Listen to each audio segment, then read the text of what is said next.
Out by Robert Frost.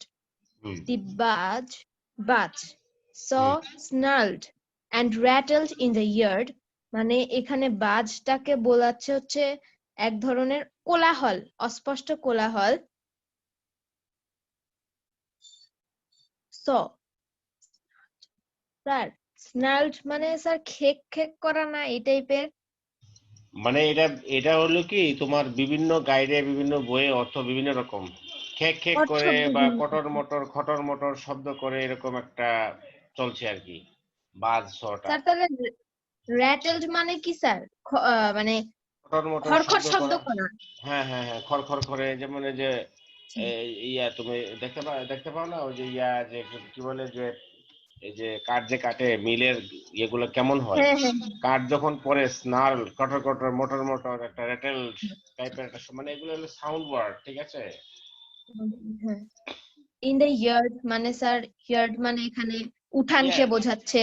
উঠান আর ওইখানে yard বলতে হয়তো কোনো খালি জায়গাকে বোঝাচ্ছে আর কি বা কোনো খালি একটা জায়গাকে বোঝাচ্ছে। হ্যাঁ এরিয়াকে বোঝাচ্ছে হ্যাঁ And made dust and dropped stove length stick of wood. আর স্যার এই যে খড়খড় শব্দ করে যে কাঠগুলো কাটতেছে মানুষ, তখন হচ্ছে বিভিন্ন ধরনের মানে ধুলা বের হচ্ছে আর কি, হ্যাঁ কাঠের হ্যাঁ যে হ্যাঁ গুঁড়িগুলা।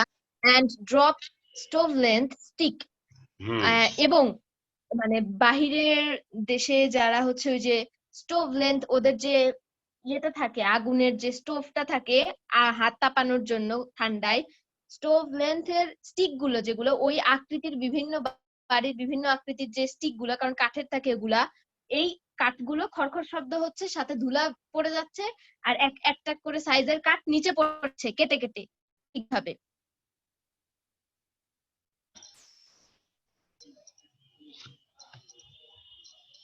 হ্যাঁ স্যার তারপরে আমার বলো বলা কি স্যার হচ্ছে?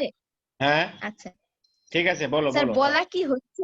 আচ্ছা আচ্ছা। হ্যাঁ ঠিক সুইট আছে scented staff when the breeze drew across it. হুম যখন এই ধুলাগুলা মানে ধূলিকণাগুলা আর কি, যে গুড়িগুলা যাচ্ছিল আস্তে আস্তে বাতাসের সাথে, এগুলো মানুষের কাছে যাদের নাকে গিয়ে পৌঁছাচ্ছিল তাদের কাছে একটা সুন্দর মিষ্টি গন্ধ একটা লাগতেছিল। ওই যে গাছের যখনই মানে গাছ কাটার ফলে যে ধুলাটা মানে কাঠ কাঠ গুড়াটা কাটতে যে মানে ইয়াগুলো আসে না এই যে কাঠের যে গুঁড়া এই গুড়িগুলা, গুঁড়াগুলোকে হ্যাঁ বলতেছে ডাস্ট ঠিক আছে জাস্ট সুইট স্যান্ড সুন্দর একটা গন্ধ ছড়ায় এগুলোতে এবং বাতাস bridge when the ড্রু breeze across it blew বাতাস যখন across এগুলোর it, হ্যাঁ মধ্যে দিয়ে যাচ্ছে তখন সুন্দর গন্ধ ছড়ায় যাচ্ছিল।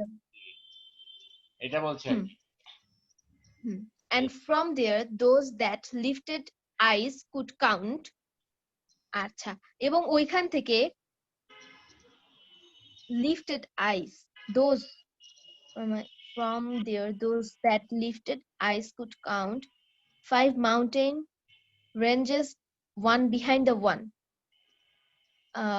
স্যার এইটা বলতে ওখান থেকে চোখের, স্যার এখানে লিফটেড আইস বলতে কি বোঝাচ্ছে?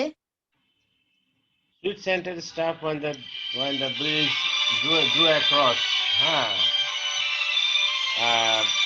drew across it sweet scent সুন্দর গন্ধ বের হয়ে আসছে যখন কাঠগুলো কাটা হচ্ছে গাছগুলো কাটা হচ্ছে কিভাবে বাতাসের মাধ্যমে চতুর্দিকে ছড়িয়ে যাচ্ছে and from hmm there those that lifted eyes could count 5 mountain ranges one behind the other ওই হুম যে যে ইয়ার্ড এখানে ইয়ার্ডের কথা বলতেছে যে যে মাঠে যে উঠোনে বা যে জায়গাটাতে ওই মেশিনটা অবস্থিত এই জায়গাটা থেকে দূরে তাকালে লিফটেড আইস উপরের দিকে তাকালে একটু উঁচু দিকে তাকালে মানুষ স্যার দূরবর্তী একটা জায়গা আছে ভারমন্ট এই ভারমন্টের হুম ভারমন্টে অবস্থিত সূর্যাস্তের সময় 5টা মাউন্টেন রেঞ্জ রয়েছে পর্বতমালা রয়েছে একটার পিছনে একটা এগুলাকে গোনা যায় এগুলোকে যে কেউ গুনতে পারে মানে এগুলো এটা হলো কি যে কবিদের একটা বৈশিষ্ট্য হলো যে তারা যখন কোনো কিছু কবিতা বলে বা সাহিত্যিকদের বৈশিষ্ট্য হলো যে তারা আশেপাশের পরিবেশটা বর্ণনা করে সেটিংটা বর্ণনা করে দ্যাট ইজ সেটিং যে কোনো কিছু যেমন ধরো তুমি একটা সিনেমা তৈরি করবা নাটক তৈরি করবা তোমার কিন্তু একটা সেটিং লাগবে তাই না তুমি সেট ছাড়া কিসের হুম উপরে সিনেমাটা বানাইবা যেমন অনেক বড় বড় বাজেটের ছবি যেসব ছবির বাজেট 100 কোটি 200 কোটি টাকা দেখবো যে ওরা আলাদা একটা শহর বানাই ফেলে, যে ওইখানে যুদ্ধ করে। ওই যেমন ওই যে ইন্ডিয়ান একটা ছবি বানাইছে না, কি জানে নাম, ওই যে যুদ্ধ করে যে বেশি। হ্যাঁ, এগুলো কিন্তু ওরা কিন্তু মানে শহর তৈরি করছে একটা জায়গার ভিতরে গিয়ে, এরকম সেট তৈরি করছে, বড় বড় দালান কোঠা তৈরি করছে কাগজ দিয়ে, বিভিন্ন কিছু দিয়ে, বা মানে অ্যাকচুয়ালি তৈরি করছে ইট দিয়ে অথবা বিভিন্ন হার্ডবোর্ড দিয়ে, যাতে মানুষের জন্য এটা ইয়ে করা যায়, মনে হয় যেন এটা পুরাতন দিনের বিল্ডিং, তাই না? তো হুম এগুলো হুম কিন্তু একটা সেটিং, মানে আশেপাশের পরিবেশটা বর্ণনা করা, মানুষকে বোঝানো। আর একটা জিনিস এখানে বোঝার উপায়, বোঝার মতো আছে, যে যে ওই জায়গা থেকে যেহেতু মানে 5টা মাউন্টেন রেঞ্জ গণনা করা যায়, তাহলে কি বোঝা গেল? বোঝা গেল যে ওই জায়গাটাও বেশ উপরে উঁচু জায়গা। ওই যে উঠানের যে জায়গাটা, যে জায়গাটাতে মেশিনটা রয়েছে, এই মেশিনটাও একটা এমন জায়গাতে আছে, একটু নর্মাল জায়গা থেকে একটু উঁচু, আর না হলে তো ওখান থেকে কিভাবে দেখা যাবে, তাই না? হুম বেশি নিচু হুম হলে হুম তো হুম মনে করো যে গাছপালার কারণে বা আশেপাশের ইয়ার কারণে হয়তো দেখা যেত না। তাহলে বোঝা গেল যে ইয়ার্ডের কথা বলছে ওরা, ওই ইয়ার্ডটা বোধহয় একটা জঙ্গলের ভিতরে কোথাও আছে। কারণ কাঠ কেটে তো মানুষের জঙ্গলের ভিতরে রাখে, এবং যেসব জায়গাতে কাঠ বেশি পাওয়া যায় ওইসব জায়গাতেই কিন্তু কি হয়, তোমার এই ধরনের স মিল গুলা বা কাঠ কাটার মেশিন গুলা বা মিল গুলো এখানে থাকে। বুঝতে পারছো কথাটা, শোভা? হ্যালো, শোভা কি আসো?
স্যার হ্যাঁ, তুমি কি স্যার আসো? নেট শুনতে ছিল না শুনতে পাইছো স্যার, নাকি? এই যে স্যার, স্যার নেটওয়ার্ক সমস্যা কেবল হচ্ছে? আসলাম স্যার, নেট ছিল না স্যার। ও আচ্ছা, আমার কথা বুঝতে পারছো তুমি কিছু? হ্যাঁ হ্যাঁ, স্যার, এই যে এইখানে ভারমন্টের লাইন গুলো থেকে না স্যার, এই 2 মিনিটে কিছু শুনতে পারি নাই হ্যাঁ হ্যাঁ, একবারে। 2 মিনিটে তো আসল কথা বলে ফেলছি। আচ্ছা দেখো, তাহলে এখানে আমি কি বলছি যে সমস্যা? ভারমন্টের একটা জায়গা, ভারমন্টের মতো একটা মানে ওই ভারমন্ট নামের একটা জায়গায় অনেকগুলো মাউন্টেন রেঞ্জ আছে দূরে। ওই রেঞ্জ গুলো, মাউন্টেন পর্বতমালা গুলো দেখা যাচ্ছে। তাহলে বোঝা গেল যে যে জায়গায় মেশিনটা অবস্থিত, কাঠ কাটতেছে, ওই জায়গাটা একটা জঙ্গলের ভিতরে অবশ্যই হবে, এবং ওই জায়গাটা একটু উঁচু জায়গা। আর না হলে এত বড় বড় গাছের ভিড়ে দূর থেকে একটা পর্বতমালা দেখা যায়, এটা কেমন উঁচু জায়গাটা হইতে হবে? এবার চিন্তা করো। আমরা তো হুম ঢাকা শহরে একটা বিল্ডিং 5 তলা হইলে ওই পাশে কি আমরা দেখতে পাই না। এর মানে হলো যে আমাদের জায়গা নিচু। কিন্তু উঁচু জায়গায় গেলে তুমি যখন থাকবে তখন তুমি দেখবা যে 5 তলা বিল্ডিং কেন, 10 তলা বিল্ডিং এর উপর দিয়ে অনেক কিছু দেখা যাবে বা তুমি দেখতে পারবে। তাহলে বোঝা গেল যে ফার ইনটু ভারমন্ট। ভারমন্ট জায়গাটা অনেক দূরে, আবার যে জায়গাটা থেকে ছেলেটা কাজ করছে, ওই মানে মেশিনটা যে অবস্থিত, ওই মেশিনটাও কিন্তু একটু উঁচু জায়গায়, এবং এটা সম্ভবত একটা জঙ্গলের আশেপাশে অবস্থিত একটা জায়গা। এবং বোঝাই যাচ্ছে যে আশেপাশে কোনো শহরের কোনো ঠিকানা নাই এখানে। এটা একটা সম্ভবত একটা গ্রাম্য অঞ্চল কোনো শহরের। এটা তো একটা নিউ ইংল্যান্ডের কথা বলছে। নিউ ইংল্যান্ড কিন্তু কোথায় অবস্থিত? ইংল্যান্ডে না কিন্তু এটা। নিউ ইংল্যান্ডটা অবস্থিত north eastern part of USA, আমেরিকার। তোমার নর্থ ইস্ট, উত্তর পূর্ব কোণে অবস্থিত একটা এলাকা, এটার নাম হলো নিউ ইংল্যান্ড। হ্যাঁ, ওই নিউ ইংল্যান্ডের একটা রিয়েলিটি। তো নিউ ইংল্যান্ডে তুমি সার্চ দিলে দেখতে পারবে যে আসলে এরকম কোনো জায়গা আছে কিনা, ফর ইনটু ভারমন্ট। ভারমন্ট এলাকাটা কোথায়? তাহলে যেহেতু আশেপাশে পর্বতমালা আছে, তাহলে বোঝা গেল যে জঙ্গলময় এলাকা ওইটা হয়তো, ঠিক আছে? কারণ পর্বতের পাশেই তো পাহাড়, জঙ্গল টঙ্গলের পাশেই তো জঙ্গল টঙ্গল থাকে, তাহলে বোঝা গেল জঙ্গলের ভিতরে তোমার। তুমি কি কথা শুনতে পাচ্ছ? জি স্যার, শুনতে পাচ্ছি হ্যাঁ, স্যার। হ্যাঁ, একটু ইয়েস নো হা হু করো, তাহলে বোঝা যাবে। আচ্ছা আচ্ছা। তাহলে ভারমন্টের একটা এলাকা যেটা, এটা তোমার আমেরিকার একটা নর্থ ইস্ট পার্ট। সম্ভবত এটা একটা জঙ্গলময় এরিয়া, ওয়াইল্ড এরিয়াস। কারণ যেহেতু পর্বতমালা রয়েছে অনেকগুলো, 5 মাউন্টেন রেঞ্জেস রয়েছে, তাহলে বোঝা গেল খুব ওয়াইল্ড এরিয়া। পানি টানি আছে, বাস জঙ্গল, পুরনো এরিয়া। তো ওইখানে সম্ভবত জঙ্গলের ভিতরেই অথবা জঙ্গলের খুব কাছাকাছি এরিয়াতে কাঠ নিয়ে ওরা ওখানে কাটে, মানে টিম্বার টিম্বার বিজনেস এখানে চলে আর কি। আচ্ছা, তারপর তুমি বলো। হুম, যেখানে তুমি আটকে যাবে আমি এখানে তোমাকে হেল্প করবো।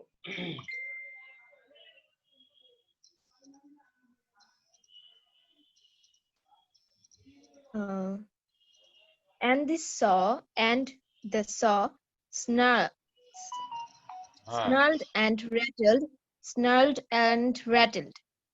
হুম। স্যার একটা হুম, বলো। আচ্ছা স্যার, ঠিক আছে। বলো। as it as it ran light or had to bear a load. এখানে স্যার বলতে যে স্যার এরই মধ্যে যখন দেখতেছিল ওরা, তখন ওই কাঠের গুঁড়িগুলো আস্তে আস্তে স্যার পড়তেছিল, মানে এরকম একটা খড়খড় টাইপের শব্দ করতেছিল ওই মেশিনটা। হুম।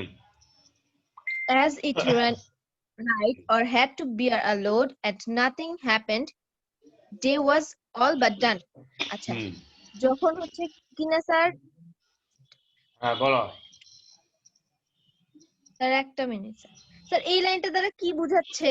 as it ran light and had to bear a load, একটা বলছে যে বহন করতে ছটা, মানে হচ্ছে বা এটা একটা লোড। এই লাইনটা একবার বলা হয়েছে।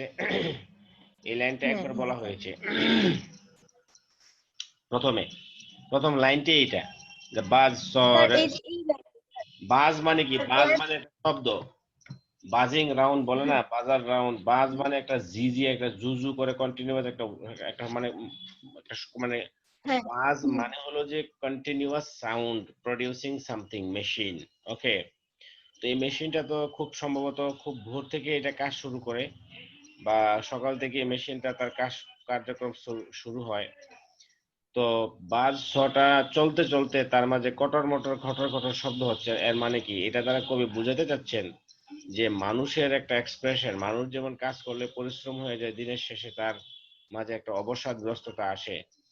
মেশিনটাও মনে হচ্ছে কবির কাছে তার মেশিনের যে সাউন্ড গুলা, স্নাল শব্দ, রেটেল শব্দ, কটর মটর শব্দ শুনে মনে হচ্ছে কবির কাছে যে এটাও মনে হয় ক্লান্ত হয়ে গেছে।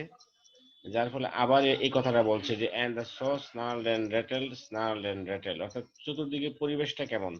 দূরে দিন, মানে দিনের সূর্য নেমে যাচ্ছে। দূরবর্তী মানে মাউন্টেন রেঞ্জ গুলো একটার পিছনে একটা দেখা যাচ্ছে। এখন ওই যে এই যে আরেকটা জিনিস বোঝা যায়, দেখো যে 5 মাউন্টেন রেঞ্জেস। তো মাউন্টেন রেঞ্জ গুলো কিন্তু যখন সূর্য ডুবে, তখন এদের পেছন দিক থেকে যখন সূর্য ডুবে, তখন কিন্তু মাউন্টেন গুলাকে খুব ভালোভাবে গোনা যায়, দেখা যায়। কিন্তু এমনিতে যখন সূর্য তার পিছনে না থাকে, তখন কিন্তু এমনিতে দিনের বেলায় বা সকালবেলা দুপুরে মানে কাউন্ট করাটা মুশকিল, তাই না? অতটা ভিজিবল হয় না। কিন্তু যখন সূর্যটা ডুবছে, এর মানে হচ্ছে যে মাউন্টেন রেঞ্জের পেছন দিয়ে সূর্যটা ডুবে যাচ্ছে। যার ফলে মাউন্টেন গুলা ঠিক মানে ক্লিয়ারলি কাউন্ট করা যায় অনেক দূর থেকে। তো এই অবস্থায়, দিনের এই অবস্থা, পরিবেশ প্রকৃতি একদম ঝিমিয়ে যাচ্ছে। কাজ করতে করতে পরিবেশও ক্লান্ত, সূর্যও ক্লান্ত হয়ে গেছে কবির কাছে মনে হচ্ছে।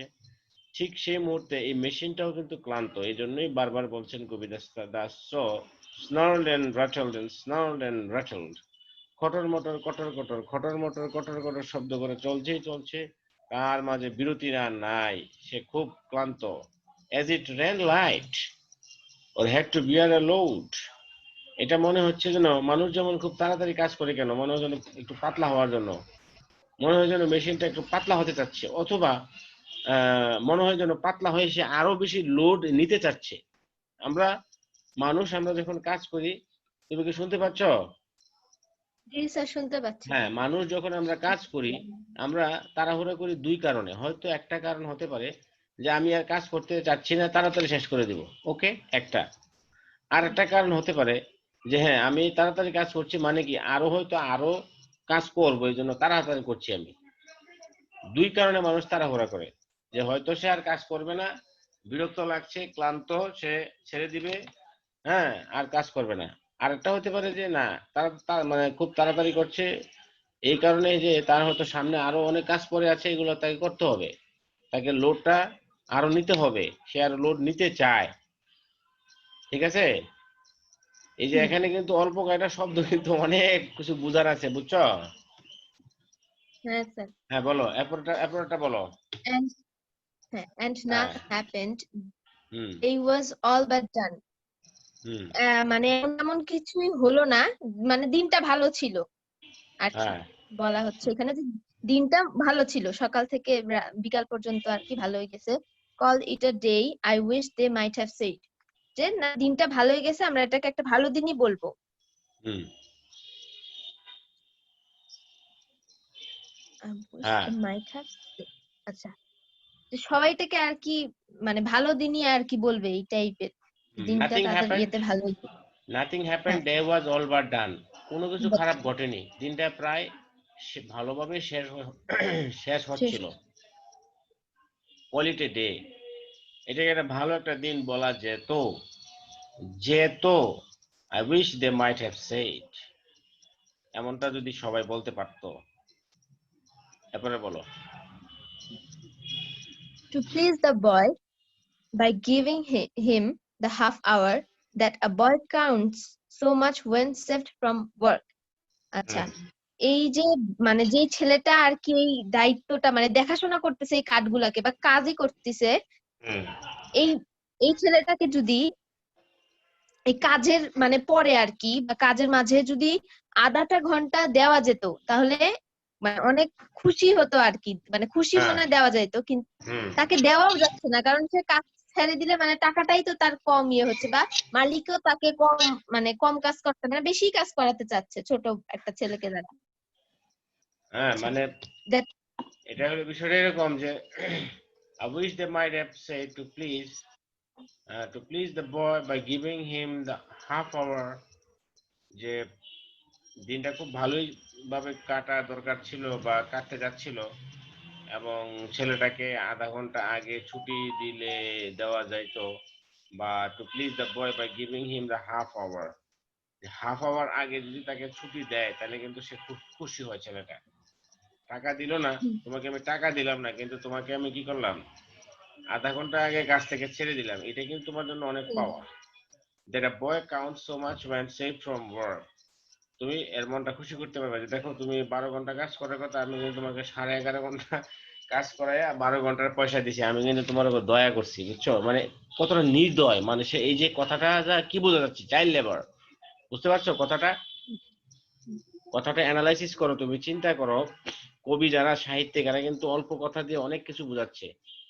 যে মালিক যে আছে, মালিক বলতে চাচ্ছে যে I wish they might have said, বা যারা কর্তৃপক্ষ আছে বা যারা সমাজের পুঁজিপতি মানুষ, তারা কিন্তু এভাবেই মানুষকে খুশি করতে চায়। মানে তোমাকে টাকা দিবে না, তোমাকে বলবে যে ঠিক আছে, তোমাকে তো 12 ঘন্টার পয়সা দিয়ে 11.5 ঘন্টা আজকে খাটাইলাম, তোমাকে আধা ঘন্টা পয়সা, তোমাকে আধা ঘন্টাকে ছেড়ে দিলাম, মানে মানে হলো কি যে আমি তোমার ঠিকই আসলে কাজ কম করেছি, মানে কাজ না করে পয়সা দিছি, অর্থাৎ কতটা মানে কি বলে যে বাস্তবিক মেটেরিয়ালিস্টিক থিঙ্কিং, ঠিক আছে, ক্যাপিটালিজম কিভাবে কাজ করছে, মানুষকে কতটা হিসাব করে, মানে to please the boy by giving him the half hour the boy count so much when saved from work। যে এই যে মালিক যেভাবে চিন্তা করে সেভাবেই কিন্তু তার কর্মচারীকে চিন্তা করতে হয়। তো মালিক মনে করতেছে যে এটা তার প্রতি দয়া করছি আমি, কর্মচারী দয়া না ভেবে উপায় আছে? আচ্ছা, তারপরে বলো, তুমি কি বুঝতে পেরেছো কথাটা? হ্যাঁ হ্যাঁ স্যার, বুঝতে হ্যাঁ, পারছি আগের স্যার। থেকে আরো ভালো বুঝেছো না? বেটার আন্ডারস্ট্যান্ড নাকি? হ্যাঁ, স্যার। ওকে। স্যার হ্যাঁ, আরো ভালোভাবে হ্যাঁ, আরো ডিটেইলটা ভালোভাবে বোঝাবেন। তুমি তুমি সবাইকে বুঝাবে যদি কেউ বুঝতে চায় যে হ্যাঁ এভাবে, বা তোমাকে আমি আবার জিজ্ঞাসা করবো, তুমি আমাকে বুঝাবে। হ্যাঁ, ঠিক আছে, বলো। ওকে। His sister stood beside him in her apron, মানে স্যার যে ছেলেটা কাজ করতেছিল তার হুম যে তার যে বোন, হুম তার কাজ শেষে যখন মানে যাবে একসাথে বাড়িতে আর কি, তখন হচ্ছে তার বোনটা তার পাশে দাঁড়িয়েছিল, আর হুম। বোনটা তার পোশাক পরেছিল আর কি, অ্যাপ্রন বলতেছে যেটাকে। মানে কার পোশাক? তার পোশাক? না স্যার বোন মানে তো, বোনের যে কর্মক্ষেত্রের পোশাক স্যার। না বোন তো এখানে চাকরি করে না, মানে বোন তার জন্য খাবার নিয়ে না আসছে হ্যাঁ, নাকি? কোন খাবার নিয়ে আসছে, হ্যাঁ হ্যাঁ His sir. sister stood beside him in her in her apron। Apron. হয়তো বা স্কুল থেকে এসেছে, বা এই মেয়েটাও হয়তো কোথাও কোনো কাজ করে। কাজ করে, হ্যাঁ, হ্যাঁ। বা এনগেজমেন্টটা কোথাও আছে। হ্যাঁ, তারপরে বলো। To tell them supper at the word they saw, মানে এখানে স্যার ওই যে বোনটা যে তার জন্য দাঁড়িয়েছিল, মানে রাতের খাবার খাওয়ার জন্য আর কি তাকে ডাকতেছে, হুম as if to prove Sauce knew that supper meant।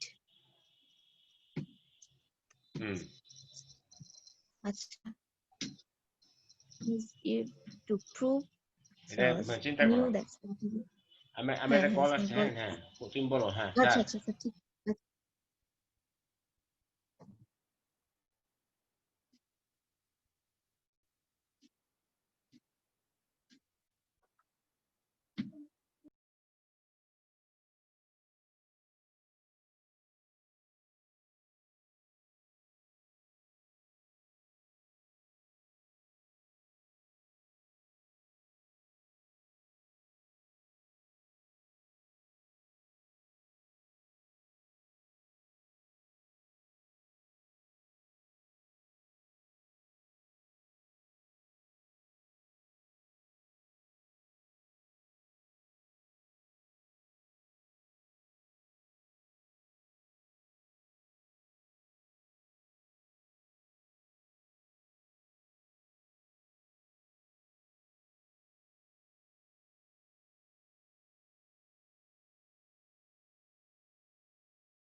Subha বলো।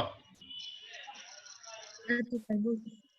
বা স্যার এখানে as if to prove Sauce knew that what supper meant, hmm leaped out at the boy's hand or seemed to leap। এখানে এটা বলতে বুঝাইছে sir, এই যে supper কথাটা, এই যে রাতের ছেলেটা এত কষ্টের পরে যে রাতের খাবারটার জন্য যে বোন নিয়ে আসছে বা ডাকতেছে যেটার জন্য, হুম যে আসলে তাদের এই খাবারটা, রাতের এই খাবারটা বলতে, এই রাতের খাবারটা বলতে আর কি, এত কষ্টের পরেও যে তারা হচ্ছে এইভাবে খাবে, এই জন্য হচ্ছে তার বোনের হাত ধরে এই তো লিফট আউট, মানে লাফিয়ে লাফিয়ে আর কি মানে লাফাতে লাফাতে খুশিতে যাচ্ছে আর কি, যে মানে বোনটা ভাইয়ের হাত ধরে খুশিতে এই যে খাওয়ার জন্য ডাকতেছে বা যাবে এরকম। আর or seemed to live মানে এই তার মনের মধ্যে যে খুশিটা আর কি, এটাকে বোঝাচ্ছে। He must have given the hand however it was. হুম হুম বলতে থাকো তুমি। আমি দেখো, আমি এখানে একটু বলি। তুমি বলছো যে হ্যাঁ হ্যাঁ his sister stood beside him in her apron to tell them supper. To tell them supper at the, মানে বোঝা গেল যে আরো অন্যান্য লোক ওখানে আছে। তার বোন হুম আরো অন্যান্য লোকদের জন্য খাবার এনেছে, রাতের খাবার বা বিকালের বা রাতের খাবার এনেছে। at the word the saw, এই শব্দটা শুনে এই মেশিনটা কি করলো? Lift out at the boy's hand, এই কথাটা শুনে মেশিনটা তার হাতের উপরে লাফিয়ে উঠলো। মানে এখানে দেখো মেশিনটাকে মানে জীবন দেওয়ার চেষ্টা চলছে। মনে হয় যে মেশিনটা মনে হয় মানে সে মানুষের মতো চিন্তা করতে পারে, সবকিছু করতে পারে সে। এট দ্য ওয়ার্ড মানে মেশিনটাকে মানে তুলে ধরা হয়েছে তথাকথিত আমাদের যে সমাজ ব্যবস্থা, যারা মানে সমাজ ব্যবস্থার এক ধরনের দালাল হিসেবে বা সমাজ ব্যবস্থার এক ধরনের গুন্ডা বাহিনী হিসেবে, যে গুন্ডা বাহিনী সাধারণ মানুষকে শোষণ করে, সাধারণ মানুষকে মানে নিপীড়িত করে। মানে যেসব দেখবা যে যেসব মানুষ খারাপ, যারা সমাজকে শোষণ করে, যারা সমাজকে মানে সমাজ থেকে অত্যাচার করে পয়সা নেয়, তাদের কিন্তু একটা গুন্ডা বাহিনী থাকে, ঠিক আছে? তো হুম কবির কাছে মনে হচ্ছে যেন এই মেশিনটা মনে হয় যেন এই যারা পুঁজিপতি সমাজের মানুষ, যারা এই শিশুদেরকে অল্প পয়সা দিয়ে অনেক বেশি খাটুনি করাচ্ছে, হ্যাঁ, সে পুঁজিপতি মানুষের একটা গুন্ডা বাহিনী হলো সেই এই মেশিনটা। এই মেশিনটা শুনতে পারে, এই মেশিনটা একটা সন্ত্রাসী টাইপের বা মানে খারাপ লোক সে, মানে তাকে খারাপ একটা চরিত্র দিচ্ছে কবি এখানে, ঠিক আছে? At the word hmm the saw, এই কথাটা শুনে মেশিনটা তার কথাটা শুনতে পেল যে সাপার রাতের খাবার আনছে তাদের জন্য। Lift out at the boys hand, মনে হয় যেন ছেলেটা হাতের উপরে লাফিয়ে উঠে গেল। কি জন্য? অ্যাজ ইফ টু প্রুভ, এই মেশিনটা প্রমাণ করতে চেয়েছে সস নো, as if to prove সস নো হোয়াট সাপার মেন্ট। মেশিনটা প্রমাণ করতে চেয়েছে যে রাতের খাবার তুই খাবি, তোর জন্য তুই কাজ করবি, তুই রাতের খাবার কি তোর নে, তোর রাতের খাবার নে, এই নে তোর হাত আমি খেয়ে দিলাম। বুঝতে পারছো? মানে স্যার এরকম হ্যাঁ কতটা আক্রমণাত্মক সন্ত্রাসী হ্যাঁ টাইপের মনোভাব। ওর সিমড টু লিভ, অথবা মেশিনটা এমন একটা ভাব ধরছে মনে হয় লাভ লাভ দিবে একটা ভাব। বুঝতে হ্যাঁ বুঝতে পারছো? হি মাস্ট হ্যাঁ হ্যাভ হ্যাঁ স্যার দ্য হ্যান্ড, এটা হি কে? given the hand. হি মানে ওই মেশিনটা বলছে যে তাকে আমি তার হাত নিয়েই নেব আমি এবার। মানে মেশিনটাকে চরম ভাবে একটা খারাপ চরিত্র দেওয়ার চেষ্টা চলছে এবং সফল কবি। মানে হি must have given the hand, তাকে অবশ্যই হাতটা আমাকে দিয়ে দিতে হবে। ওই যে হিন্দি, এই যে শোলে ছবি দেখছো, শোলে শোলে অল্প স্যার দেখি নাই। অমিতাভ বচ্চনের উম, হিন্দি ছবি দেখো, স্যার হিন্দি ছবি, হিন্দি শোলে। স্যার আগেকার ছবিগুলো দেখা হয় নাই স্যার, হয়তো রিসেন্ট হিন্দি ছবি। হিন্দি হিন্দি শোলে ছবির মধ্যে দেখবা যে আমজাদ খান থেকে ভিলেন, হ্যাঁ, তখন এই যে আমজাদ খান থেকে ভিলেন তো একটা পুলিশ ইন্সপেক্টরের হাত কেটে ফেলবে, তো হাতটা নিয়ে নিতে চায়, তো মুঝে হাত দে দে ঠাকুর, তেরা হাত মুঝে মুঝে দে দে, এরকম একটা ডায়লগ আছে। এই সিনেমাটা দেখলে মানে এটার সাথে মিল পাবা, বুঝতে পারবা আরে এটা তো এই সেই একই কথা বলছে, এই সেই নিপীড়িত মানুষের কথাই বলছে এখানে। অর্থাৎ যারা বড় ধরনের কবি সাহিত্যিক তারা কিন্তু আসলে এমন এমন কথা বলে যেগুলো তোমার আমার যে কোনো মানুষের জন্য, সবার জন্য এগুলো ইউনিভার্সাল বিষয়, ইউনিভার্সাল। মনে হয় যেন এটা আমার কথাই বলছে, আরে উনি তো আমার কথাই বলছে, উনি আমেরিকায় থেকে কিভাবে আমার কথাটা বুঝলেন? আসলে কিছু কিছু বিষয় আছে যেগুলো ইউনিভার্সাল অ্যাপিল টপিকস, যেমন চাইল্ড লেবারটা একটা ইউনিভার্সাল ব্যাপার। তো এটা নিয়ে যিনি যেখানে বসেই লিখবেন, আবার যিনি যেখানে বসে এটা কবিতাটা পড়বেন, ওনার কাছে মনে হবে যে এটা তো আমার কথাই বলছে। এগুলো হলো ব্যাপার আর কি। আচ্ছা তারপরে বলো। হুম however it was, neither refused the meeting but the hand. মানে স্যার এই যে সে যে বলছে যে তাকে হাতটা দিয়ে যে মানে যে আক্রমণাত্মক যে ভাবটা দেখালো, হুম। হ্যাঁ, refused the meeting but the hand. Sir এখানে কি এটা বোঝাচ্ছে যে হচ্ছে ছেলেটার মানে কাজ করতে চা না না মানে না, কাজ তো হাওয়েভার করেই, হাওয়েভার না এরকম না, তো বোঝাচ্ছে না। এখানে বলছে হাওয়েভার আচ্ছা ইট আচ্ছা, ওয়াজ, হাওয়েভার ইট ওয়াজ মানে কি, যে যাই হোক, এরকমই থাক। যাই হোক, হ্যাঁ, যাই হোক এটাই ঘটেছিল। হাওয়েভার ইট হ্যাপেন্ড, আচ্ছা। হ্যাপেন্ড কথাটা এখানে নাই, কিন্তু তোমাকে এটা বুঝে দিতে হবে, হুম, ঠিক আছে? এটা হ্যাঁ হলো কি হ্যাঁ। মানে, মানে কবিতাটা এরকম, মানে তোমার সাথে আমি কথা বলি না, আমরা প্র্যাকটিক্যালি অনেক কিছু কথা বলি যখন, আমরা অনেক কথা, অনেক শব্দ বলি না, কিন্তু আমরা বুঝাইতে চাচ্ছি, তুমিও বুঝতেছো আমিও বুঝতেছি, তাই না? প্র্যাকটিক্যাল হুম লাইফে। তো কবিতাটা হুম ঠিক হুম, এই ধরনেরই, মনে হয় যেন একটা কবি কথা বলতেছেন কারোর সাথে, বা উনি মানে খুব প্র্যাকটিক্যাল লাইফে আমরা যেরকম কথা বলি, অনেক শব্দ ইউজ করি না, কিন্তু শব্দ আমরা বুঝতেছি কে কাকে কি বলতে চাচ্ছি, তাই না? তাহলে এই যে হুম এখানে বলছে যে হি must have given the hand, তাকে অবশ্যই হাতটা দিয়ে দিতে হবে, মানে তাকে শাস্তি পেতে হবে। কেন? মানে কাজ করতেছে ছেলেটা, তুই তুই কাজের লোক, তুই আমার, আমি পুঁজিপতি মানুষ, আমি পুঁজিপতি মানুষের আমি গুন্ডা বাহিনী, তুই কাজের লোক, তুই কাজ করবি, তোর খাবার কিসের, নে তোর খাবার নে, এই নে, তোর হাতটা আমি নিয়ে নিলাম। হাউএভার ইট ওয়াজ, যাই হোক, মেশিনটা হাতটা নিয়েই নিল। নিদার রিফিউজ দ্য মিটিং, কোনো কিছুই, মানে এই মিটিংটা, মানে এই ইনসিডেন্টটাকে, মিটিং বলতে এখানে ওই মিটিং না, দুজন বসে বসে মিটিং করার এটা না, মিটিং বলতে এখানে হুম বোঝাচ্ছে এই ঘটনাটাকে কেউই রুখতে পারেনি, কেউ রিফিউজ করতে পারেনি, মানে এটা হয়েছিল, ঘটনাটা ঘটেছিল, বুঝতে পারছো অর্থ? হুম হুম হুম, স্যার। বাট দ্য হ্যান্ড, এবার নোট অফ এক্সক্লামেশন, কিন্তু হাতরা কি হলো, হাতরা এক্সক্লামেশন মানে দেওয়া, মানে হচ্ছে যে মানে এখানে একটা আকস্মিক ভাবে হঠাৎ করে একটা দুর্ঘটনা ঘটেছে, মানে হাতরা নাই ছেলেটার। আচ্ছা তারপরে নাই, হ্যাঁ। The boy's first কেমন, outcry was a rueful laugh. কবিতাটা কেমন লাগছে এখন, গত এর আগে যে পড়ছি তার থেকে ভালো লাগছে নাকি?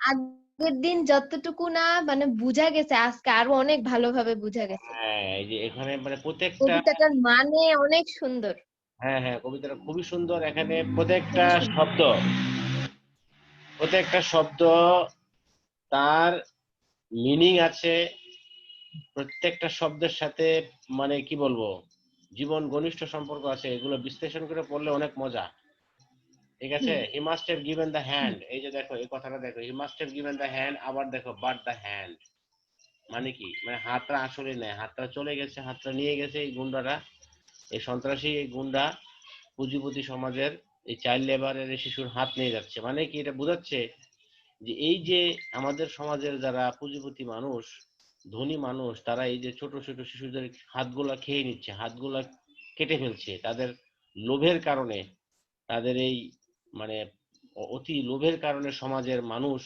সমাজের এই ছোট ছোট আমাদের ভবিষ্যৎ প্রজন্ম যারা, তারা হাত তাদের কেটে যাচ্ছে, তারা কেউ মারা যাচ্ছে, বা তারা যদি কেউ বেঁচেও যাচ্ছে, তারা পঙ্গু হয়ে যাচ্ছে, এভাবে সমাজ আগাইতে পারছে না, উন্নয়ন হচ্ছে না, এভাবে এক শ্রেণীর মানুষ আরেক শ্রেণীর মানুষ কর্তৃক নিপীড়িত, নির্যাতিত। এবং একটা মানুষ যখন হুম নিপীড়িত নির্যাতিত হয় তখন কি হয়, তখন তার মাঝে ব্যাপক আকারে একটা বিস্ফোরণ তৈরি হয়, এবং সেই বিস্ফোরণে রাষ্ট্র সমাজ ব্যবস্থা ধ্বংস হয়ে যায়। এভাবেই কিন্তু মানুষের মাঝে মানে ছোট ছোট ছোট ছোট কষ্ট কিন্তু বড় ধরনের বিস্ফোরণ ঘটায়, তাই না? ছোট ছোট হুম বেদনা, ছোট ছোট কষ্ট কিন্তু আস্তে আস্তে আস্তে আস্তে জমা হতে হতে হতে মানুষের মাঝে একদিন বিশাল দুর্ঘটনা ঘটায় দেয় মানুষের জীবনে, দেখো না? আচ্ছা তারপরে boy's first outcry was a rueful laugh. হুম মানে স্যার এখানে যে প্রথম তার যে এই হাতটা যখন চলে গেল তার, তখন যে তার মানে চিৎকারটা স্যার হুম একটা নারকীয় এক ধরনের স্যার, মানে ওই মেশিনটার এক ধরনের নারকীয় টাইপসের হাসি ছিল, হুম, খুবই শয়তানি টাইপের এইরকম। হ্যাঁ হ্যাঁ হ্যাঁ, মানে হুম শয়তানি টাইপ কেন, তারপরে শয়তানি টাইপ এই কারণে যে মানে এই কি বলে যে শিশু মানুষ, ছোট মানুষ, চাইল্ড, কম বয়স্ক ছেলে কিন্তু বড় মানুষের কাজ করছে, তার জন্য যেটা উপযুক্ত না সেটার থেকে বেশি সে কাজ করছে।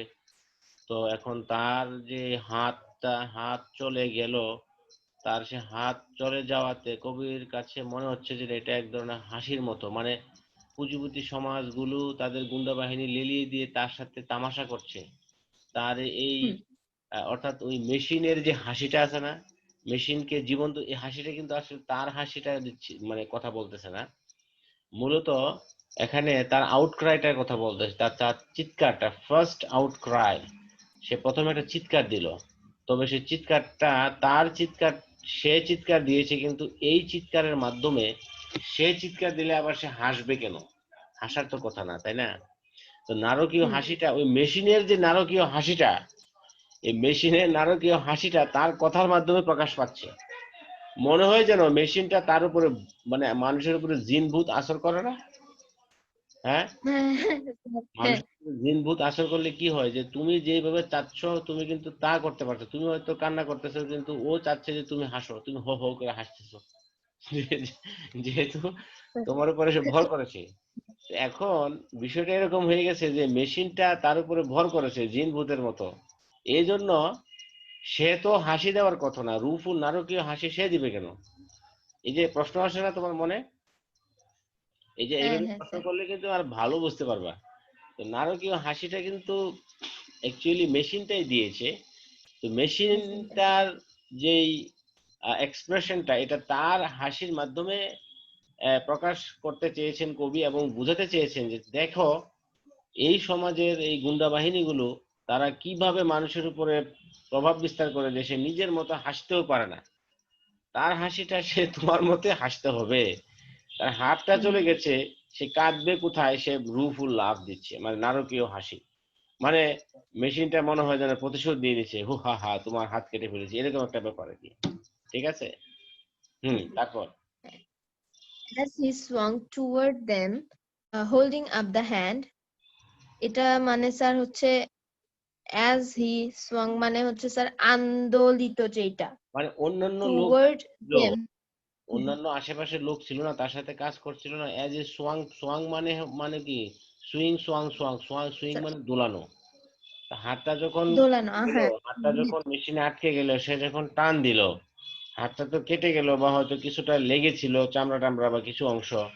এজ ই সোয়াং টুয়ার্ড হুম দেম, হাতটা যখন টান দিয়ে সে আনার চেষ্টা করলো তার আশেপাশে যারা লোক আছে তাদের দিকে, হোল্ডিং আপ দ্য হ্যান্ড, অন্য একটা হাত ধরে এই হাতটাকে টান দিয়ে আনার যখন চেষ্টা করলো, half in appeal, half in appeal মানে কি, তার চেষ্টাটা ছিল অর্ধ চেষ্টা, মানে এইভাবে চেষ্টা করেও লাভ নয়, হাত তো গেছেই, but half has to keep, hmm মানে অর্ধেকটা চেষ্টা ছিল, তার চিন্তা ছিল যে আমার হাত তো অর্ধেক গেছে, আচ্ছা বাকি যদি কিছুটা থাকে, এরকম কথাটা, কথাটা এরকম আর কি। অর্থাৎ তার যে নারকীয় হাসির মাধ্যমে মেশিনটা নারকীয় হাসি দিয়ে কি করলো, তার তার হাতটা কেটে ফেললো।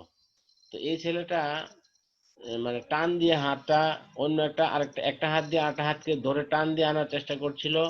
তার আনার ক্ষেত্রে তার চেষ্টাটা ছিল হাফ ইন অ্যাপিল, মানে হাফ ট্রাই, অর্ধেক চেষ্টা, মানে পুরোপুরি চেষ্টা করতে পারেনি বা করেও লাভ নেই, but half hmm, has to keep. অথবা এরকম একটা বিষয় ছিল যে যাক, হাতের একটা অংশ গেছে, অর্ধেকটা থাক, দ্য লাইফ ফ্রম হ্যাঁ স্পিলিং, মানে অর্থাৎ হাত তো অর্ধেকটা চলে গেছে, তো এখন হাত দিয়ে যে প্রচন্ড পরিমাণ রক্ত বের হচ্ছে, লাইফ ফ্রম স্পিলিং মানে কি, লাইফ মানে এখানে ব্লাড, প্রচন্ড রক্ত বের হচ্ছে। দেন দ্য বয় স অল, সে সবই তো দেখতে পাইলো ছেলেটা, তাই না? Hmm since he was old enough to know, ছেলে তো যথেষ্ট বড় হয়েছে, বিগ বয়, বড় ছেলে, ডুইং এ ম্যানস ওয়ার্ক, যদিও প্রাপ্তবয়স্ক মানুষের কাজ করার কথা কথা না, কিন্তু সে প্রাপ্তবয়স্ক মানুষের কাজ করছে, এবং সে সবই দেখছে, ছেলেটা সবই বুঝতেছে, দু আর চাইল্ড এট হার্ট, কিন্তু আসলে অন্তরের দিক দিয়ে ছেলেটা শিশু, মানে নিষ্পাপ। অর্থাৎ এখানে বোঝাচ্ছে যে চাইল্ড লেবার যারা করছে তারা নিপীড়িত নির্যাতিত সমাজের মানুষ, এরা গরিব, এদের কোনো মানে সুযোগ নাই, এই পুঁজিপতি বা এই তোমার আহ, মানে আমাদের এই ধনতান্ত্রিক সমাজে, ক্যাপিটালিস্টিক সোসাইটিতে এই ধরনের মানুষকে মানে রিহ্যাবিলিটেট করার মতো কোনো মন মানসিকতা কারো নাই। তুমি যা খাটবা, তুমি খাটবা, তোমার পয়সা দেবো, আর না খাটবা তোমার কোনো বিল নেই। কিংবা he saw all spoiled, all spoil মানে কি, যে তার হাত চলে গেছে, প্রচন্ড রক্ত বের হচ্ছে, মানে সে ভয় পেয়ে গেছে, তার মনে হচ্ছে যেন সে সমস্ত কিছু তার ধ্বংস হয়ে গেছে। Don't let him cut my hand of. এবার এবার বলো তুমি। আচ্ছা এখানে don't let him cut my hand of, মানে এখানে সে আর কি বলতেছে যে হাত যতটুকু গেছে গেছে, যাতে বাকি হাতটুকু তার এভাবে মানে বাকি হাতটুকু যাতে না কেটে যায় আর কি, এইভাবে বলতেছে। ডক্টরকে সে রিকোয়েস্ট করতেছে, the doctor when he comes don't let him sister. এবার যখন হচ্ছে ডক্টর আসলো এবং হচ্ছে তাকে মানে মানে তার হাতটা আর কি যতটুকু তার ঠিক করতে হবে ততটুকু যখন করতে গেল, তখন হচ্ছে ছেলেটা তার বোনকে বললো যে বোন এরকম ডাক্তারকে বলো যাতে আমার বাকি হাতটুকু সে না কেটে ফেলে, বাকি হাতটুকু আর কাটতে দিও না। এই স্যার এখানে হুম, আচ্ছা। স্যার নিচের লাইনগুলো। আচ্ছা, তাহলে এখানে এটাই বলছে, ঠিক আছে, don't let him cut my hand off, the doctor when he comes don't let him sister, ডাক্তার আসলে আমার হাত সিস্টার, হ্যাঁ, কাটছে কাটছে, বাকিটা যাতে না কাটে। হ্যাঁ, ঠিক আছে। বাকিটুকু না কাটে, হ্যাঁ। So ah, but the hand was gone already. Hmm ছেলেটা ভাবতেছে যে যতটুকু কাটছে কাটছে বাকিটুকু না কাটে, কিন্তু তার পুরো হাতটাই চলে গেছিল, হুম মেশিন পুরো হাতটাই নিয়ে চলে গেছিল আর কি, কেটে ফেলছে। আচ্ছা, মানে দ্য মেশিনটা গেলে ডক্টর পুট হয়তো হিম, ডাক্তার এসে বাকিটা কেটেই ফেলছে, আর কিছু করার নাই। হ্যাঁ, তারপর? হ্যাঁ কেটে ফেলছে, হ্যাঁ। The doctor put him in the dark of ether. আচ্ছা, ডাক্তার তাকে হচ্ছে ডার্ক অফ ইথার তার মানে হলো যে মানে স্যার, ইথারের মাধ্যমে ওই যে অপারেশন করার জন্য ইথারের মাধ্যমে হুম, বেহুশ হুম, করে রোগীকে। কারণ এটা তো ব্যথা বেদনা সহ্য করতে পারে না, বা তার ওই জায়গাটাকে অবশ করে বা তাকে বেহুশ করে ফেলে। হ্যাঁ, তারপরে? হুম। He lay and puffed his lips out with his breath. Hmm Breath, আচ্ছা। সে শুয়ে পড়লো আর কি, তাকে যে যখন অপারেশন কক্ষে নিয়ে যাওয়া হলো সে শুয়ে পড়লো এবং মানে যখন অপারেশন কক্ষে, নিঃশ্বাস, হুম, না না, এখানে অপারেশন করার আগে কিন্তু ডাক্তাররা কিন্তু ইথার করে। ইথার মানে হলো কি, ওই যে বেহুশ করে স্যার রোগী। অ্যানেস্থেসিয়া টাইপসের, অ্যানেস্থেসিয়া, হ্যাঁ, অ্যানেস্থেসিয়া দিয়ে রোগীকে বেহুশ করে। তো হুম, অ্যানেস্থেসিয়া দিয়ে যে তাকে যে বেহুশ করছে, সে কিন্তু এই বেহুশই তার শেষ বেহুশ হয়ে গেল। ইলে সে শুয়ে পড়লো, যেহেতু অ্যানেস্থেসিয়া দিল। তারপরে পাফ টিজ লিপ, মানে পাফ মানে হঠাৎ করে, মানে পাফ মানে হলো যে বাতাস বের করা। গোটান, হ্যাঁ, হ্যাঁ হ্যাঁ, বাতাস বাতাস আমরা বের যেরকম করে, হ্যাঁ, মুখ দিয়ে বাতাস বের করি না, পাফ করি, পাফ টিজ হুম লিপস, হুম ঠোঁট দিয়ে বাতাস বের করলো। এবং কেমন বাতাস? উইথ ব্রিথ, মানে শেষ নিঃশ্বাসটা তখনই সে ত্যাগ করে ফেললো। আচ্ছা, হ্যাঁ। তারপরে? And then the watcher at his pulse took fright. হুম, মানে ডাক্তার যখন নাকি তার হ্যাঁ, নাড়ি পরীক্ষা করছিল, ঘড়ি দেখে দেখে, নারী, হ্যাঁ, তখন ডাক্তারের চেহারায় একটা মানে ভয় আর কি, হুম, পালস দেখে সে তো মানে সে আর নাই, মারা গেছে। মানে ডাক্তার বা যেই তার পালস চেক করছিল, ওয়াচার, হ্যাঁ হ্যাঁ, তখন দেখলো চেক যে হ্যাঁ, রাইট, মানে ভয়ানক অবস্থা ধারণ করছে, মানে বিপ, হার্টের ভয়ানক অবস্থা, হ্যাঁ, হার্টের যে বিপ গুলো আস্তে আস্তে মানে নাই হচ্ছে। তারপরে? নাই হচ্ছে, হ্যাঁ। No one believed, they listened at his heart. যখন তারা মানে পালস বিটার পাচ্ছিল না তখন স্যার হচ্ছে তার মানে হার্টের দিকে আর কি সাউন্ডটা বিটটা শুনলো, লিটল লেস নাথিং, অল্প ছিল, একটুও ছিল না, এক মানে অল্প ছিল, তারপরে আরেকটু কমে গেল, একবারে শেষ। এন্ড দ্যাট এন্ডেড ইট, মানে সে মানে মারা গেছে আর কি। নো হ্যাঁ, more to build on there and they, since they were not the one dead, turned to their affairs. মানে কি no more, no more to build? হ্যাঁ স্যার বল, মানে কি, মানে হলো যে এখানে আর কিছু করার নাই। এখানে বিল্ড মানে বিল্ডিং, করার নেই, হ্যাঁ, এখানে বিল্ড মানে কিন্তু বিল্ডিং তৈরি করবে না। মানে ডাক্তার না বলছে না স্যার, মারা গেছে, no more to build on দেয়ার, এখানে আর কিছু করার কিছু আমাদের নাই, শেষ। And they since they were not the one dead, এবং অন্যান্য মানুষ যারা আছে তারা তাদের কাজে চলে গেল, টার্নড টু দেয়ার অ্যাফেয়ার্স, যেহেতু তারা মারা যায়নি। তারা যদি কেউ মারা যাইতো, তার সহকর্মী যারা ছিল তারাও যদি কেউ মারা যেত, তারাও কি করতো, বলতো যে no more to build on there, no more to build on there. মানে এই যে দেখো, এগুলো কিন্তু মারাত্মক শব্দ, এগুলো তুমি প্র্যাকটিক্যাল লাইফে ইউজ করতে পারবে। ধরো তোমাকে কেউ বললো, তুমি বললা যে আরে আরে আর তো কিছু করার নাই বাবা, আমি আর কি করব, তখন কি বলবা? No more to build on their father. বুঝছো? এটার অর্থ কিন্তু হুম এটা না যে এখানে আর কোনো বিল্ডিং বানানোর দরকার নাই, বা এখানে কোনো কিছু হুম হুম হুম, তৈরি করা যাবে না, এরকম না। কথাটার অর্থ হলো অন্যরকম। এগুলো হলো ভাষার ব্যবহার, বুঝতে পারছো? এগুলো হলো জি ভাষার স্যার, ব্যবহার। যে no more to build on দেয়ার, এখানে আমাদের আর কিছু করার নাই sir, sir we have no more to build on their, আমাদের আর এখানে কিছু করার নাই। And they since they were not the one dead, যেহেতু অন্যান্য মানুষ যারা তার লোক সাথে লোক ছিল তারা কেউ মারা যায়নি, তারা কি করলো, তারা তো তার মতো মরে গেল তো গেলই গে, যেহেতু তারা কেউ মারা যায়নি তারা তাদের কাজে কর্মে চলে গেল। মানে হলো কি যে এই যে পুঁজিপতি সমাজ, এই যে ধনতান্ত্রিক সমাজ, মানুষ মারা গেল একটা, তাকে যে কিছু দিয়ে তাকে যে সহযোগিতা করবে বা তাকে যে মানে কম্পেনসেট করবে বা তাকে যে উপকার করবে সে ধরনের কোনো মন মানসিকতা আদৌ তাদের নাই। এবং যার ফলে এই সমাজের মানুষ তারা যারা ধনী মানুষ এবং ধনী মানুষের যে গুন্ডা পেটুয়া বাহিনী, তারা কি করে, তারা সবসময় মানুষকে এভাবে মানে অত্যাচারিত করবে, লুটপাট করবে, তাদের সাথে খারাপ ব্যবহার করবে, করে একটা পর্যায়ে মারা যাবে।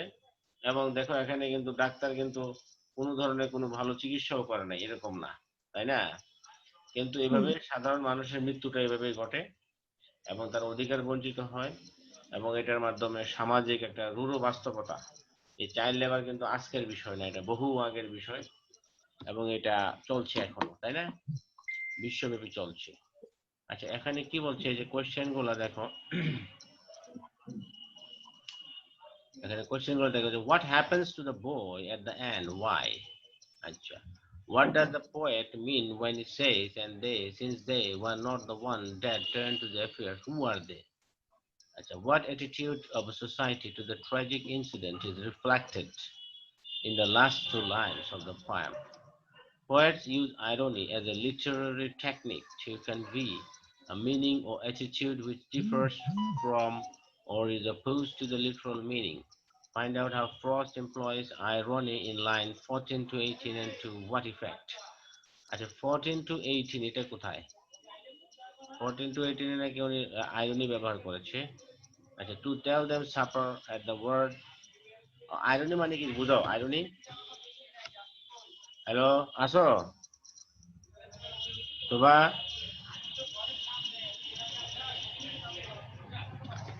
জি স্যার, আসছি স্যার একটু। আচ্ছা তুমি মনে হয় ব্যস্ত নাকি? না স্যার, আচ্ছা, এখানে বলা হয়েছে এই যে যে আইরনি, আইরনি মানে হলো যে, আইরনি কোথায় এখানে আইরনি শব্দটা, হ্যাঁ আইরনি মানে হলো যে 14 থেকে তোমার হলো 18, 14 থেকে 18 এই লাইনটা আইরনি করা হয়েছে। এই যে দেখো এখানে, এই যে এখানে to tell them supper at the word the so as if to prove sauce no what supper meant. Supper বলতে কি বোঝাচ্ছে এটাকে এখানে ব্যবহার করছে, এখানে to tell them supper at the word the so as if to prove sauce no what supper meant, মানে supper বলতে এখানে বোঝাচ্ছে যে রাতের খাবারটা এখানে খাবে, কিন্তু এখানে হুম, আইরনি বলতে মানে উপহাস করা, বিদ্রূপ করা। মেশিনটা মনে তার সাথে একটা বিদ্রূপ করছে যে তুমি রাতের খাবার খাবে, তোমার রাতের খাবার আমি দেখাচ্ছি। Lift out at the hmm, boys hand, ছেলেটার হাতের উপর দিয়ে উঠে গেল, ওর সিম টু লিভ, ওই যে মানে অর্থাৎ এখানে এক ধরনের তামাশা না, ছেলেটাকে নিয়ে তামাশা হুম, করেছে, হুম। বুঝতে পারছো? জি স্যার। স্যার আমি ওই যে স্যার বইটা আনতে গিয়েছিলাম, ওই জন্য স্যার ছিলাম না। আচ্ছা, is there any significance in the way Frost arranges the background landscape in the poem, particularly five mountain ranges? হ্যাঁ, পাঁচটা মাউন্টেন রেঞ্জের সিগনিফিকেন্সটা কি? হ্যাঁ, সিগনিফিকেন্সটা হলো যে প্রকৃতি প্রকৃতির মতোই আছে, কিন্তু মানুষের যে সাফারিং এটা কিন্তু এটা নিয়ে কেউ ভাবছে না, তাই না? Is there any hmm, significance in the way Frost arranges the background landscape in the, মানে অর্থাৎ ব্যাকগ্রাউন্ডটাকে উনি বর্ণনা করছেন যে এত সুন্দর পরিবেশ বিধাতা সৃষ্টি করেছেন, এত সুন্দর কিছু দিয়েছেন মানুষকে, কিন্তু মানুষ তার ম্যানেজমেন্টের ক্ষেত্রে একজন আরেকজনকে লুটপাট করছে, একজন আরেকজনকে অত্যাচার করছে, বুঝতে পারছো? Where is G the sir. poem set? The poem is set in the northeast of USA, New England, তাই না? Who are at hmm, work and what kind of work do they? আমরা তো জানি যে তারা অনেকগুলো কর্মচারী এখানে কাজ করছে এবং তারা এখানে কাঠ কাটার কাজ করে। What is the role of the boy's sister in the poem? এই বয়ের সিস্টারটার রোল হলো কি, সিস্টারটার রোল কি, প্যাসিভ, সিস্টারটা কিন্তু কিছু বলে না, তাই না? বোনটা না। কিছুই বলে না, বোনটা শুধু এক ধরনের মানে কি বলে যে ইফেক্টটা তৈরি করার জন্য তাকে ব্যবহার করা হয়েছে। হ্যাঁ ঠিক আছে, যেমন মানে আইরনি করার জন্য, যেমন আইরনিটা করার জন্য, ওই যে আইরনি কোনটা মানে উপহাস যে করছে ছাপার, উপহাস। আইরনিটা করার জন্য লেখক এখানে আইরনি করার জন্য, উপহাস বিদ্রুপ করার জন্য ছেলেটার সাথে এই সিস্টার ক্যারেক্টারটাকে উনি এখানে এমপ্লয় করেছেন, তাই না? What poetic effect do the words little less nothing produce? Poetic effect বলতে এখানে এক ধরনের মানে হায়ার অবস্থান থেকে নিম্নে যাওয়ার ক্ষেত্রে যে একটা তাল লয়, এটাকে এখানে বোঝাচ্ছে আর কি। What effect does the repetition of the line snarled and rattled produce? কি ধরনের প্রভাব তৈরি করে? হ্যাঁ, snarled and rattled দিয়ে বুঝাইতে চাচ্ছে যে মেশিনটা রিপিটেশন চলছে, অত্যাচার, যেহেতু এই মেশিনটা এই যে পুঁজিপতি সমাজের একটা রিপ্রেজেন্টেটিভ গুন্ডা বাহিনীর মতো, সে কিন্তু চাল চলছে তার খটর মটর, মানে নিরবিচ্ছিন্ন ভাবে সে চালিয়ে যাচ্ছে তার যে তার কাজ, এবং পাশাপাশি সে মানুষকেও খাটিয়ে নিচ্ছে।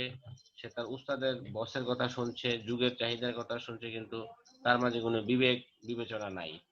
তার মাঝে মেশিনের যেমন চরিত্র আছে, তার মাঝে কিছুটা মানবীয় গুন্ডার চরিত্র দেওয়া হয়েছে, ঠিক আছে? স্যার। তারপরে এখানে মোটামুটি এটাই।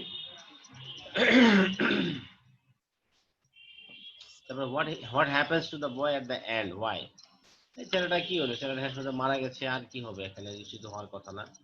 What does the poet mean when he says, and they, since they were not the one, dead turned to their affairs? হ্যাঁ, ঠিক আছে। এবার তুমি ইয়া করো, ওই যে এখানে